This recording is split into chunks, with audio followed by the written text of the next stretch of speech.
โอ้น้องคายบ้านเฮามวนหลาย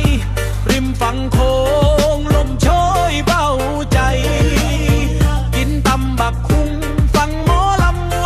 วนไปบ้านเฮานี้แหละ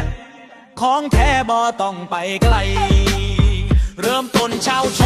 ไปวัดโพชัยไหวหลวงพ่อพระไสยขอพรให้โชคดีเดินตลาดท่าเสด็จของเพียบทุกที่พาเข้ามามวกสารของฝากแต่มือพี่ใบแก่แหวบึงกาใกล้เคียงขึ้นภูทอกมองฟ้าโลกนี้มันสุดจริงพอเย็นลงไปริมโขงแสงยามคำสะท้อนดูพระอาทิตย์ตกดินมันงามคือหอยนองโอ้